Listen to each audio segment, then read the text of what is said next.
Stop for just 1 second. Think, there is something that keeps coming back to you. A thought, a face, a feeling that returns again and again without any reason. You forget it, but it comes back. You move on, but it comes back. You go to sleep, it shows up in your dreams. This is not a ghost from outside. This ghost is inside you. Inside your own mind, science calls it ghost memory. And today, through scientific, psychological, and anthropological research, we are going to understand why some memories never die, why they keep haunting you like a ghost. And the most dangerous question of all is your mind lying to you, because what you remember may not even be true. If you are the kind of person who wants to truly understand yourself, then this channel was made just for you. Subscribe, because here you don't just get facts, you get a way of understanding life. Your brain is not a hard drive. It is not a video camera. What you think that memory is a recording is completely wrong. In 1940, neuroscientist Carl Lashley conducted an experiment. He wanted to find the exact location in the brain where memories are stored. He removed different parts of a rat's brain, but the memory was still there, because memory doesn't live in one place. It is a network, a web of neurons. Whenever something happens, these neurons fire together, and a pattern is formed. This pattern is called an engram. This engram, this ghost, is physically present inside your brain. In 2012, scientists at MIT actually identified the specific neurons of a particular memory in a mouse's brain and artificially activated them, meaning something that never happened can be made to feel remembered. Something that did happen, its memory can be erased. Ghost memory is not just science. Science itself is a ghost. Now listen to this carefully. This is perhaps the most important point of today. When you recall a memory, you are not seeing that memory the way it was. You are seeing a copy of it. And that copy changes a little bit in that very moment. Psychologists call this memory reconsolidation, meaning every time you remember something from the past, your brain rewrites that memory. Slightly different, slightly altered, according to your current mood, today's experiences, today's feelings. So the ghost you are carrying is not the original. It is a distorted copy. Imagine some memory from your childhood, some moment. Are you 100% sure it happened exactly like that? Or have you told yourself this story so many times that it has now become reality? There is another scientific phenomenon that is the perfect example of ghost memory. Phantom limb, a person whose hand or foot is amputated, still feels that hand. There is pain in that hand, which no longer exists. Why? Because the brain had made a map of that hand, and that map, that ghost, is still present in the brain. The same thing happens with emotional pain. A relationship ends, but the brain still feels that person's presence. Something leaves, but the brain is still haunted by it. This is not weakness.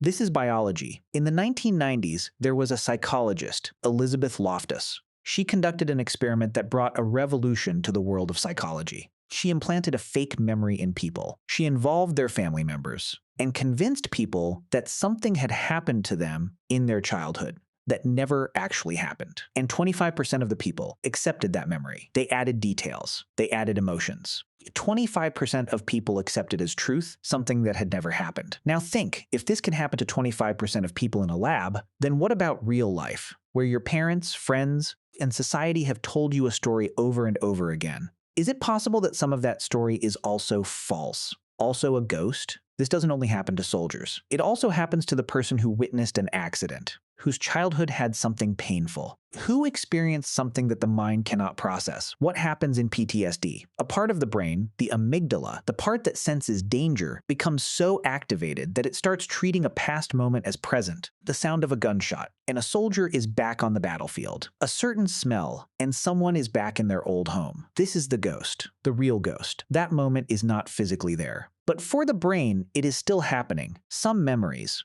the mind hides away. For its own protection, this is repression, Sigmund Freud's classical concept. The brain is so smart that when something is too painful, it removes that thing from conscious memory and places it in the unconscious. But that memory doesn't end. It becomes a ghost and returns in your behavior, in your reactions, in your fears. Without you even knowing, you are running from your ghost, without knowing what it even is. A simple question, on 9/11 in 2001, where were you? Or, during any major event, when you heard it for the first time, where were you?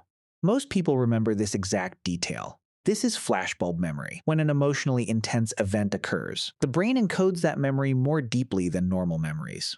like a photograph, but a vivid sensory photograph. This happens because there is a direct connection between emotion and memory. And this is why some memories haunt, because they are locked together with intense emotions. The ghost is made of emotion, not facts. This is not just about one individual. Entire nations carry ghost memories. The partition of 1947, the Holocaust, slavery in America, the Rwanda genocide, the people who were actually present at those times, they are gone. But their pain, their trauma, carried on for generations. Anthropologists call this collective memory or cultural trauma, the shared ghost of an entire culture. And this ghost doesn't just live in stories, it is in data. It is in behavior. It is in DNA. Now, what you are about to hear will shake your mind. In 2015, a study came out on the children of Holocaust survivors who were not themselves in the Holocaust, who were born after the war. But in their genes, in their DNA, there were stress markers that their parents had. This is called epigenetic inheritance, meaning trauma is not just psychological, it becomes biological. It gets written into DNA.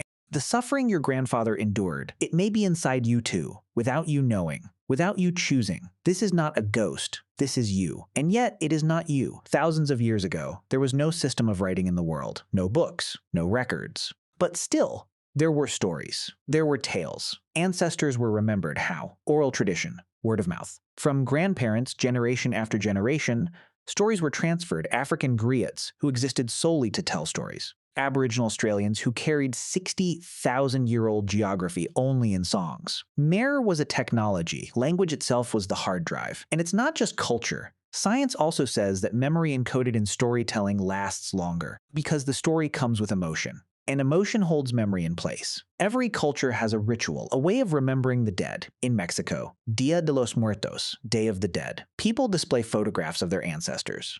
They place food. They believe that on that one day, the ghosts come back. In Japan, the Obon Festival, where the souls of ancestors are welcomed. In our own culture, Quran recitation, Fatiha, Giravan, all of these exist so that memory stays alive. Humans have always known that memory doesn't want to die. So we create rituals so the ghost has a place. So it doesn't haunt, but instead brings comfort. So now think, what is it that haunts you? A first love? A regret? A moment you wish you could take back?